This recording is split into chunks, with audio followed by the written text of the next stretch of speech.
அனைவருக்கும் வணக்கம். இது டிஆர்சியின் சங்கநாதம் 360 அலசல் விவாத மேடைகளில் கூறப்படும் பொய்களை உடைத்து உண்மைகளை உறக்கச் சொல்லும் மேடை இது. நான் யாமினி. இன்று என்னுடன் இணைந்திருக்கிறார் திரு ஜம்புநாதன் அவர்கள். வணக்கம் சார். வணக்கம்.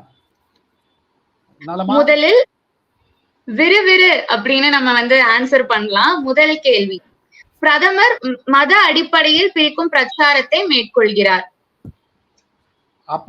அப்பட்டமான பொய். தேசிய வளத்தில் முஸ்லிம்களுக்கு முன்னுரிமை என்று சொன்ன காங்கிரசின் முகத்திரையை கிழிக்க சில விஷயங்களை எடுத்து வைக்கிறார். அது பிரிவினைவாதம் அல்ல, அது தேசியவாதம். அடுத்தது, அமலாக்கத்துறையின் வாதங்களை முறியடித்து கெஜ்ரிவாலுக்கு உச்ச நீதிமன்றம் ஜாமீன் கொடுத்துள்ளது. ஆமா, முன்னாள் முதல்வர் ஹேமந்த் சோரனுக்கு கிடைக்கல, கவிதாவுக்கு கிடைக்கல, இவங்களுக்கு மட்டும், இவருக்கு கெஜ்ரிவாலுக்கு மட்டும் கிடைச்சிருக்கு.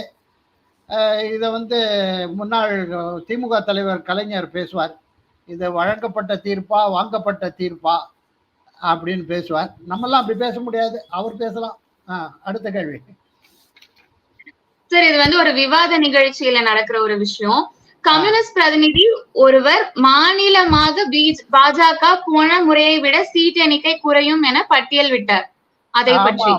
ஆமா ஆமா ஆமா, இந்த சபடால் விடுறதுக்கெல்லாம் அவங்க கிட்ட தான் கேட்கணும். கம்யூனிஸ்ட்ல முதல்ல அடுத்தவங்க முதுகுல சவாரி பண்ணாம சொந்த காலில் நின்று தேசிய அளவுல ஒரு 10 சீட்டையாவது ஜெயிக்க சொல்லுங்க பார்க்கலாம். அப்புறம் அவங்க கேட்குற கேள்விக்கெல்லாம் பதில் சொல்லலாம். தேசிய அளவில் அவங்க 2019 அவங்களுடைய வாக்கு சதவீதம் எவ்வளோ தெரியுமா? 1.7%. அதாவது நோட்டாவுக்கு கீழே. இதுதான் அவங்க லட்சணம். இவங்க நம்மளை கேட்க வேண்டாம். அடுத்த வேண்டிய சொல்லுங்க. விரிவான கேள்விகள் 3. முதல் கேள்வி, சுவாதி மலிவால் ஆம் ஆத்மி கட்சி எம்பி தில்லி முதலமைச்சர் அலுவலகத்தில் உதவியாளர் பிபிவ் குமாரால் தாக்குதலுக்கு ஆளாக்கப்பட்டார். கரெக்ட். இது ஆங்கில ஹிந்தி ஊடகங்கள்ல 2 நாளா பரபரப்பா பேசப்படுறது. தமிழ் ஊடகங்கள் வசதியாக மறந்து விடுவார்கள். இவர் யார்? இந்த ராஜ்யசபா எம்பிமா, ஆம் ஆத்மி கட்சி. அது மட்டும் இல்லை, டெல்லியில் மாநில மகளிர் கமிஷன் அதனுடைய தலைவை. அந்த அம்மா ஒன்றும் இல்லை, இந்த வேற யாரும் எதிர்கட்சிகள்லாம் யாரும் சொல்லலை, பாஜக சொல்லலை, ஒன்றும் இல்லை.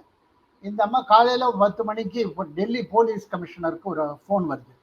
அதாவது, நான் இவர் வீட்டில் தாக்கப்பட்டேன், முதலமைச்சர் வீட்டில் தாக்கப்பட்டேன், பிபவ் குமார் என்ற அவருடைய உதவியாளர் தாக்கப்பட்டேன் அப்படின்னாங்க. 2 மாசம் முன்னாடி நடந்திருக்குது. அதுக்கு சொல்லிட்டு அவங்க காணாமல் போயிட்டாங்க கொஞ்ச நேரத்துக்கு. அப்புறம் ஊடகங்கள்லாம் எடுத்துக்கிட்டு விவாதிக்கப்பட ஆரம்பிச்சது. உடனே டெல்லி போலீஸ் கமிஷனர் சொன்னார், நீங்களே இது கொடுங்கம்மா, புகார் கொடுங்க எழுத்துப்பூர்வமானு கேட்டாங்க. அதுக்கப்புறம் 2 மணி நேரம் கழிச்சு மெதுவாக சாவதானமாக மத்தியானத்துக்கு மேலே வந்தாங்க. வந்தவங்க கூட நான் தான் ஃபோன் பண்ணேன் அப்படின்னு சொல்லிட்டு எழுத்துப்பூர்வமாக ஒன்றும் கம்ப்ளைண்ட்டே கொடுக்கல, காணாமல் போயிட்டாங்க. அதுக்கப்புறம் அவங்கள எங்கே இருக்காங்கன்னு டிவிலாம் தேடுன்னு தேடுறாங்க, இன்னி வரலும் தெரியல. இதுக்கு நடுவில் நேற்றுக்கு அவர் அதே கட்சியை சேர்ந்த ராஜ்யசபா எம்பியான சஞ்சய் சிங் அவர் என்ன சொன்னார்னா, இந்த மாதிரி ஒரு அவமானகரமான செயல் நடந்திருக்கு, வெட்கி தலை குனிய வேண்டிய விஷயம், இது கண்டிக்கத்தக்க விஷயம் அப்படின்னு சொல்லிட்டு இதை நாங்கள் ப்ரோவ் பண்ணிக்கிட்டு இருக்கோம், இதை விசாரிச்சுக்கிட்டு இருக்கோம், உரிய தண்டனை கொடுப்போம், இது அவமானகரமான செயல், இது கண்டிக்கத்தக்க செயல், என்ன சொல்றது, இன்னும் ஒரு வார்த்தை சொன்னார், அதாவது தரக்குறைவான மட்டமான செயல்னு சொன்னார். அதனால அவங்க இன்னும் இதுக்கு தெளிவாக விளக்கம் சொல்லணும். இதுக்கு அவங்களுடைய முன்னாள் கணவரும் என்ன சொல்லியிருக்காரு, அவங்க சுவாதி மலிவாலுடைய முன்னாள் கணவரும் என்ன சொல்லியிருக்காருன்னா, அவர்களுடைய உயிருக்கு ஆபத்து இருக்கு, யாரோ மிரட்டுறாங்க அவங்க கட்சியிலன்னு சொல்லியிருக்காரு. இதுதான் இப்படி இருக்கு. இதுதான் ஆம் ஆத்மி பெண்களை மதிக்கும் லட்சணம். அடுத்த கேள்விக்கு போலாமா? கண்டிப்பா சார். அடுத்த கேள்வி, பாகிஸ்தானால் ஆக்கிரமிக்கப்பட்ட ஜம்மு காஷ்மீர் பகுதிகளில் நிறைய கலவரம் வெடிக்குது அப்படின்னு சொல்றாங்க. அதை பற்றி கொஞ்சம். நீங்க கரெக்டா சொன்னீங்க. அது மற்ற இந்த தமிழ்நாட்டு ஊடகங்கள்லாம் பிஓகேன்னுவாங்க, பாக் ஆக்குபைடு காஷ்மீர். இன்னும் காஷ்மீர் பள்ளத்தாக்குலேருந்து மட்டும்தான் ஆக்குபை பண்ணியிருக்காங்க, ஆக்கிரமிப்பு பண்ணியிருக்காங்க, பாகிஸ்தான் கிடையாது. ஜம்மு பகுதியில் பண்ணியிருக்காங்க. அதே மாதிரி ஜில்ஜிட்னு ஒரு பகுதி இருக்கு, அதுவும் வந்து நம்ம காஷ்மீர் மாதிரி குழு குழு பிரதேசம், அதையும் அவங்க ஆக்கிரமிப்பு பண்ணி வச்சிருக்காங்க. இங்கெல்லாம் கலவரம் வெடிச்சிருக்கு. காரணம் என்னன்னா, நம்முடைய காஷ்மீர் பகுதியில ஆர்டிகிள் 370 நீக்கப்பட்ட பிறகு மிகப்பெரிய வளர்ச்சி இருக்கு, சுற்றுலாத்துறை வளர்ந்திருக்கு, பல தொழில்களும் வளர்ந்திருக்கு, நாட்டில் நிம்மதி இருக்கு, வேலை வாய்ப்பு பெருகி இருக்கிறது, பொருளாதார வளர்ச்சி இருக்கு. இதெல்லாம் பார்த்துட்டு அவங்களுக்கு பொறாமையா இருக்கு, கஷ்டமா இருக்கு. உண்மையிலேயே அங்க பாத்தீங்கன்னா பரிதாபமா இருக்கு. கோதுமை வாங்குறதுக்கு அவங்க கிட்ட பைசா இல்லை, பஞ்சம், பசி, பட்டினி, இதனால கஷ்டப்படுறாங்க. அவங்க வந்து 5 வருஷத்துக்கு முன்னாடியேமா நம்ம பாரத பிரதமருக்கு இமெயில் அனுப்பிச்சாங்க, எங்களை வந்து காப்பாத்துங்க, நாங்க உங்களோட இணைஞ்சுக்கிறதுக்கு தயாரா இருக்கோம், எங்க நாட்டில நாங்கள் கொடுமைப்படுத்தப்படுகிறோம் இராணுவத்தாலுன்னு. எங்கேயாவது ஒரு நாட்டில் உற்பத்தி செலவுக்கு வந்து வாங்கிக்கங்க, மின்சாரத்துக்கு வாங்கிக்கங்க, அதுக்கு மேல வரி போட்டு கொடுமைப்படுத்தாதீங்கன்னு கேட்குற அளவுக்கு வந்துட்டாங்க. ஒரு கோதுமை வாங்குறதுக்கு இல்லை, ஒரு விதமான வளர்ச்சியும் இல்லைம்மா. கடந்த 50 வருஷங்களா 70 வருஷங்களா 1949 போனதுலேருந்து அப்படியே இருக்கு. அதனால மக்கள் ரொம்ப இதுவாகி பொறுக்க முடியாம இனிமேல் கொடுமையை பொறுக்க முடியாது, வீதிக்கு வந்து போராடுறாங்க. அதுதான் விஷயம். இதுதான். அதனால சீக்கிரத்துல அவங்களே நம்மோட இணைந்து கொள்வதற்கு அங்க புரட்சி ஏற்பட்டு நல்ல மாற்றம், அவர்கள் வாழ்க்கையிலும் முன்னேற்றம் வரணும்னு எல்லாம் அல்ல இறைவனை வேண்டுவோம். அடுத்த கேள்வி சார், இது வந்து 100 நாள் கிராமப்புற வேலை திட்டத்தை பத்தி ஒரு கேள்வி. 100 நாள் கிராமப்புறம் வேலை வாய்ப்பு திட்டத்துக்கான பட்ஜெட் முந்தைய ஆண்டை விட 60 கோடி குறைக்கப்பட்டது என்று கட்சி பிரமுகர் சொல்கிறார். 60,000 கோடி. 60,000 கோடி. ஆமா ஆமா. அதாவது மகாத்மா காந்தி ஊரக வேலை வாய்ப்பு உறுதி திட்டத்துல இது வந்து நான் ஸ்டாட்டிஸ்டிக்ஸ் அப்படியே கொடுத்துட்றேம்மா. இது பிரஸ் இன்ஃபர்மேஷன் பியூரோல தேசிய நம்முடைய மத்திய அரசாங்கம் வெளியிட்ட உண்மை புள்ளி விவரம். 2014-15 அவங்க காங்கிரஸ் விட்டு போகும்போது இருந்ததை விட நம்ம அதிகப்படுத்தி 32,793 கோடி, வரிசையா 32லேருந்து 37, 48, 55, 61,830 கோடி, அடுத்தது 71,700 கோடி. 2021 கொரோனா பீரியட்லமா 1,11,170 கோடி. இப்படி வரிசையா அதிகமாயிட்டே இருக்கு. 98,200 கோடி. ஒவ்வொரு வருஷமும் முந்தைய ஆண்டை விட ஒதுக்கீடு ஜாஸ்தியா இருக்கு, பிளானிங் ஜாஸ்தியா இருக்கு. அதை விட எக்ஸீட் பண்ணி தான் ஒவ்வொரு வருஷமும் பண்ணியிருக்கோம். அதனால இது வந்து மொத்தமா நிச்சயமான வடிகட்டின போய் நிர்மலா சீதாராமன் கடைசியா நடந்த பாராளுமன்ற அவையில குறிப்பிட்டாங்கம்மா, நீங்க வந்து பட்ஜெட்ல எங்களுக்கு நீங்க இன்னும் இந்த மன்ரேகா பணத்தை கொடுக்கவே இல்லை அப்படி இப்படின்னு சொல்லிட்டு இருந்தாங்க. ஏங்க நீங்க போன வருஷம் செலவு பண்ணினதுக்கு கணக்கை கொடுத்தா நாங்க ரீஎம்பர்ஸ் பண்ணிட்டு போறோம். வேற எல்லா மாநிலங்களும் எந்தெந்த மாநிலங்கள் கேட்டிருக்காங்களோ அவங்கெல்லாம் கொடுத்துட்டோம். நீங்க கொடுக்கலன்னு சொன்ன உடனே இங்கேருந்து அந்த கேள்வி எழுப்பின நாடாளுமன்ற உறுப்பினர் அப்படியே பேச்சு மாச்சு இல்லாம உட்காந்துட்டாரு. இதுதான், இப்படியே தான் இவங்க பண்ற உருட்டல்கள், புரட்டல்கள், புனை சுருட்டுகள். அடுத்தது புரிகிறது. இப்போ விரிவான கேள்விகளுக்கு போலாமா சார்? விரிவான கேள்விகள் தான் 3 கேள்விகள் கேட்டீங்க, 3த்துக்கும் பதில் சொல்ற கேள்விகள்.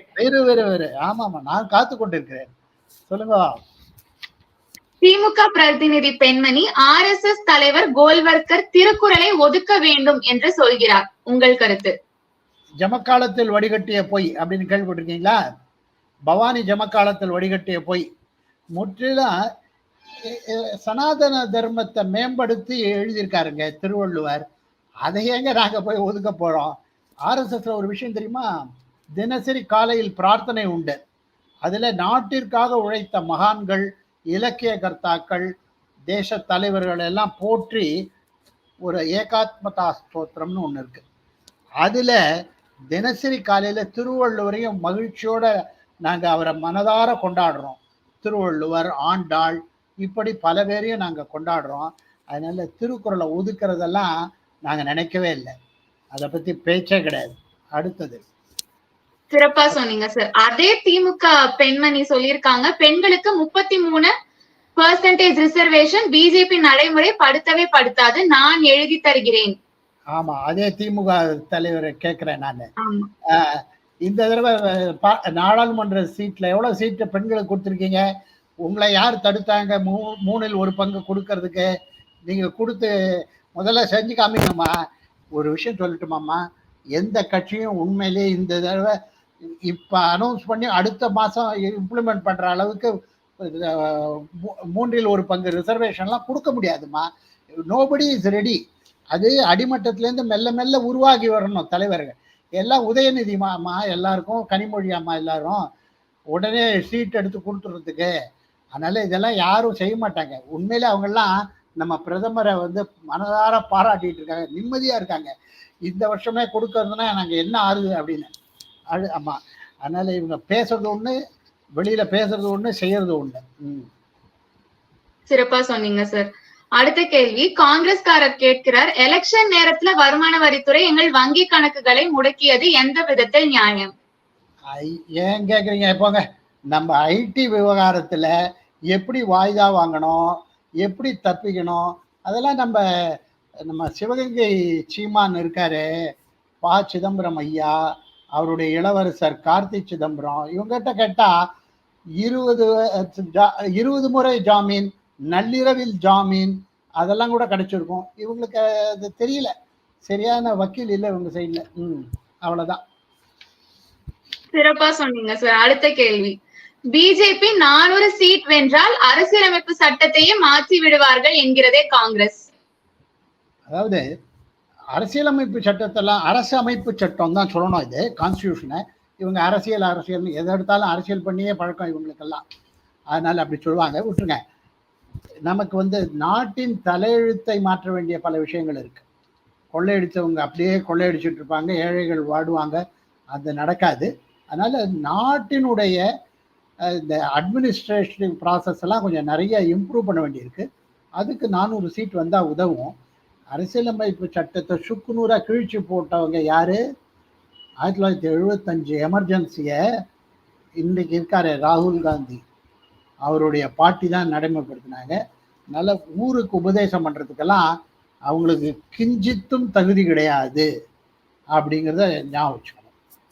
அடுத்தது இறுதி கேள்வி சார். 3ஆம் கட்டம் வந்த போது பிரதமருக்கு பயம் வந்துவிட்டது, அதனால் திடீரென்று ஜாதி மதத்தை கையில் எடுத்து விட்டார். ஆமா, 3ஆம் கட்ட தேர்தல் ஏப்ரல் 17ஆம் தேதிக்கு அப்புறம் இந்த தேர்தல் நடைமுறை வந்ததுக்கு அப்புறம் யாரும் வந்து கருத்து கணிப்பே வெளியே விடாது. இவங்களுக்கு மட்டும் யாரும் சீக்கிரட்டா சொன்னாங்க? சரி போகுதுன்னு விடுங்க. ஜூன் 4ஆம் தேதி வரையிலும் இப்படி ஏதாவது பேசிட்டு பொழுத ஓட்டுறதுக்கு தான் இந்த ஊடகங்களிலையும் வெறும் வாயை மெல்றவங்களுக்கு அவல் கிடைக்கிற மாதிரி ஏதாவது ஒன்று பேசிட்டு இருப்பாங்க. இவங்க பேசிட்டு போட்டோம், ஜூன் 4ஆம் தேதி வரையிலும் தான் நிம்மதியா இருக்க போறாங்க. அதுக்கப்புறம் அவங்கவுங்க முக்காடு போட்டு மூலையில ஒதுங்க போறாங்க. கொஞ்ச நாளைக்கு ஏதாவது பேசிட்டு சந்தோஷப்பட்டு தன்னைத்தானே குஷிப்படுத்திக்கிட்டோம், அவ்வளவுதான். அதுக்கு மேல ஒண்ணும் இல்லை இந்த விஷயத்துல. ஜூன் 4ஆம் தேதி எக்ஸ்பைரி டேட்னு சொல்லியிருக்காரு. ஜூன் 4ஆம் தேதி 3 மணிக்கு இவருடைய கதை முடிந்துவிடும். அதுவரையில உருட்டல்களை உருட்டிக்கிட்டு இருக்கட்டும், அவ்வளவுதான். மருந்துகளுக்கெல்லாம் எக்ஸ்பைரி டேட் உண்டு இல்லையாமா? அந்த மாதிரி காங்கிரஸ் இந்த மாதிரி ஒரு சில கட்சிகள்லாம் 4ஆம் தேதி, ஜூன் 4ஆம் தேதி, இன்னும் என்ன 20 நாள் இருந்துட்டு பேசிட்டு போட்டோம், விடுங்க.